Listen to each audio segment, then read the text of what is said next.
Thought of the day. अपनी दृष्टि बदलें और आपकी दृष्टि आपको बदल देगी।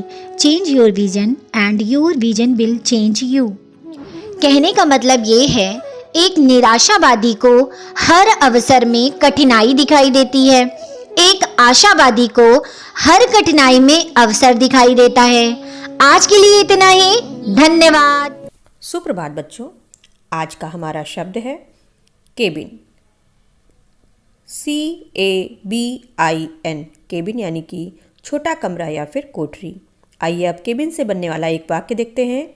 The cabin had no water and electricity, यानी कि केबिन में पानी और बिजली नहीं थे। धन्यवाद। नमस्कार, प्रस्तुत है आज की पहेली पजल ऑफ द डे। आदि कटे तो वन बन जाऊं, मध्य कटे तो जीन, अंत कटे तो जीव बनाता, अक्षर केवल 3। सोचिए और उत्तर बताइए। सही उत्तर है जीवन। धन्यवाद। गुड मॉर्निंग बच्चों, आइए जानते हैं आज के इतिहास के बारे में। सन 1921 में आज ही हमारे देश में श्वेत क्रांति के जनक माने जाने वाले वर्गीज कुरियन का जन्म हुआ था। इनके जन्मदिन यानी 26 नवंबर को प्रतिवर्ष संपूर्ण भारत में राष्ट्रीय दुग्ध दिवस के रूप में मनाया जाता है। धन्यवाद। नमस्कार बच्चों, मैं डॉक्टर सुमन गुप्ता लेकर आई हूँ टुडेज स्पेशल। आज 26 नवंबर को प्रतिवर्ष विश्व पर्यावरण संरक्षण दिवस मनाया जाता है। यह दिवस पर्यावरण संतुलन के प्रति जागरूकता लाने के लिए मनाया जाता है। हमारे चारों ओर उपस्थित वायु, भूमि, जल, पशु, पक्षी, पेड़, पौधे आदि हमारे पर्यावरण के अंग हैं। जिस तरह हम अपने पर्यावरण से प्रभावित होते हैं, उसी प्रकार हमारा पर्यावरण भी हमसे प्रभावित होता है। हम अपने छोटे छोटे प्रयासों से प्रदूषण को कम करके पर्यावरण संतुलन को बिगड़ने से बचा सकते हैं। धन्यवाद। सभी का नमस्कार। आज की प्रश्नोत्तरी का पहला प्रश्न, भारत में सबसे बड़ा लीवर पुल कौन सा है? इसका उत्तर है हावड़ा ब्रिज।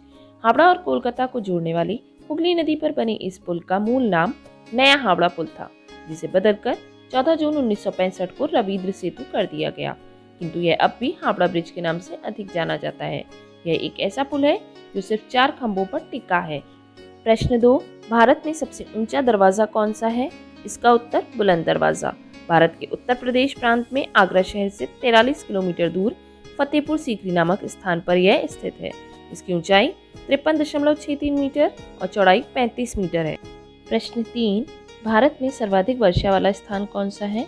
इसका उत्तर है मार्सेनराम, जो कि मेघालय में है। प्रश्न 4, भारत में सबसे ऊंची मीनार कौन सी है? इसका उत्तर है कुतुब मीनार। ये दिल्ली शहर के मेहरौली भाग में स्थित है। इसकी ऊंचाई 72.5 मीटर है। प्रश्न 5, भारत में सबसे बड़ी मस्जिद कौन सी है? इसका उत्तर जामा मस्जिद। यहाँ 25,000 लोग एक साथ नमाज पढ़ सकते हैं। धन्यवाद। सुप्रभात प्यारे बच्चों, मैं हाजिर हूँ आज की कविता लेकर, और आज की कविता का नाम है हाथी राजा। चलिए शुरू करें। हाथी राजा, ओ हाथी राजा, मस्त मलंग, ओ हाथी राजा। हाथी राजा कहाँ चले, सूंड हिलाकर कहाँ चले। हाथी राजा कहाँ चले, सूंड हिलाकर कहाँ चले। मेरे घर भी आओ ना, हलवा पूड़ी खाओ ना। मेरे घर भी आओ ना, हलवा पूड़ी खाओ ना। आओ बैठो कुर्सी पर, आओ बैठो कुर्सी पर। कुर्सी बोली चटर पटर भाई चटर पटर। हाथी राजा, ओ हाथी राजा। Thank you. बच्चों, आज मैं आपके लिए लाई हूँ बाल कहानी, जिसका नाम है सच्ची सेवा। एक थी बिल्ली, मुर्गी के बच्चे उसे बड़ा ही भाते थे। रोजाना 2-4 बच्चों को कहीं ना कहीं से वे खोज कर खा जाती थी। एक दिन उसे भनक मिली कि एक मुर्गी बीमार है। वह हमदर्दी जताने मुर्गी के दरबे के पास आई और कहा, कहो बहन, कैसी हो? क्या मैं तुम्हारी ऐसी हालत में तुम्हारे कुछ काम आ सकती हूँ? तुम्हारी सेवा करना मेरा फर्ज भी तो है। बीमार मुर्गी क्षण भर सोचती रही, फिर बोली, अगर तुम सचमुच मेरी सेवा करना चाहती हो तो मेरे परिवार से दूर रहो और अपनी जमात वालों से भी ऐसा करने को कहो। तो समझे बच्चों, दुश्मन की शुभकामनाओं पर बिना सोचे समझे भरोसा नहीं करना चाहिए। धन्यवाद। सुप्रभात, मैं प्रेम वर्मा। आज मोटिवेट योर सेल्फ का विषय है आराम की इच्छा को सीखने की इच्छा में बदलें। अक्सर एक ही विषय देर तक पढ़ाने से बच्चे ऊबने लगते हैं और हम भी थकान का अनुभव करने लगते हैं। लेकिन वहीं निश्चित अंतराल पर गतिविधि करवाकर और विषय बदल बदल कर पढ़ाया जाए तो पढ़ाई के प्रति आकर्षण और ऊर्जा दोनों बनी रहती है। हर बार थकान लगने पर आवश्यक नहीं कि हमें बैठकर सुस्ताने से ही आराम मिल सकता है। कार्य की दिशा बदल देने से भी हम समान रूप से रिलैक्स हो सकते हैं। हमें बस अपना कार्य स्विच करके दूसरा कार्य शुरू कर देना है जिसमें हमारी रुचि हो। ऐसा करने से हमें आराम की अनुभूति अवश्य होगी। जीवन में कुछ विशेष करना है तो हमें आराम की इच्छा को सीखने की इच्छा में तब्दील करना होगा और हम जितना सीखेंगे उतना ही बेहतर बनते जाएंगे। धन्यवाद। आप सभी को संजीव शर्मा का नमस्कार। आप देख रहे हैं प्रेरणा सूची पर आधारित लर्निंग आउटकम से जुड़ी हुई गतिविधियाँ। शिक्षण योजना में ERAC गतिविधियाँ कैसी होनी चाहिए, आज हम बात करने वाले हैं कक्षा 3 के गणित विषय के लर्निंग आउटकम कोड M309 के बारे में, जिसमें हम ज्यामितीय आकृतियाँ छात्र सीख पाता है इस प्रकार की गतिविधियाँ आयोजित करेंगे। ध्यान रहे, यहाँ दी गई गतिविधियाँ एक उदाहरण मात्र हैं। शिक्षक ऐसी ही अन्य गतिविधियाँ अपनी शिक्षण योजनाओं के लिए तैयार कर सकते हैं। हमारी आज की गतिविधि का नाम है मेरा आकार। आरंभ में शिक्षक छात्रों को निर्देशित करें कि अपने कक्षा कक्ष में चारों ओर ध्यान से देखें किस प्रकार की आकृतियाँ इस कक्षा कक्ष में बनी हुई हैं, और यहाँ ब्लैक बोर्ड पर जो चित्र बने हुए हैं इनके नाम भी लिखे हुए हैं। इस प्रकार की आकृतियों की संख्या देखें और अपनी कॉपी पर लिखें कि इस प्रकार की कितनी आकृतियाँ आपके कक्षा कक्ष में मौजूद हैं। जब इन आकृतियों को लिख लें तो एक एक करके हमें संख्याओं के बारे में बताएं।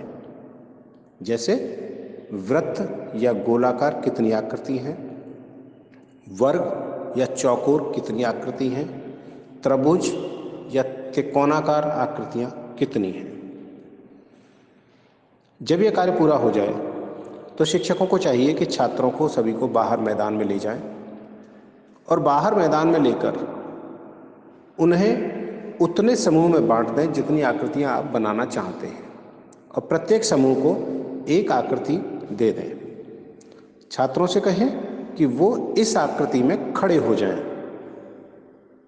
और हर समूह से एक छात्र अपनी कॉपी लेकर यह देखे कि क्या वो आकृति ठीक से बनी है। जब आकृति ठीक से बन जाए तो समूह के साथियों के साथ मिलकर कोई 2 कारण अपनी कॉपी पर लिखें कि उनको क्यों लगता है कि उनकी आकृति ठीक से बनी है, और इन कारणों के साथ फिर छात्रों के साथ विशेषताएं साझा करें कि किस आकृति की विशेषता क्या है, क्यों है वो आकृति अब सही। आप देखेंगे कि छात्र पहले की अपेक्षा बहुत अच्छे से समझ बना पा रहे हैं और स्पष्ट कर पा रहे हैं कि किस आकृति की विशेषता क्या है। तो इस प्रकार से आप इस गतिविधि को पूरी करा सकते हैं और इस लर्निंग आउटकम को प्राप्त किया जा सकता है। याद रहे, गतिविधि रोचकतापूर्ण होनी चाहिए और छात्रों के साथ साथ आपकी सक्रिय भागीदारी बहुत अधिक ज़रूरी है। तो कराते रहें गतिविधि और हासिल करें प्रेरणा लक्ष्यों को। हम बनाएंगे प्रेरक प्रदेश उत्तर प्रदेश। जय हिंद, जय शिक्षा।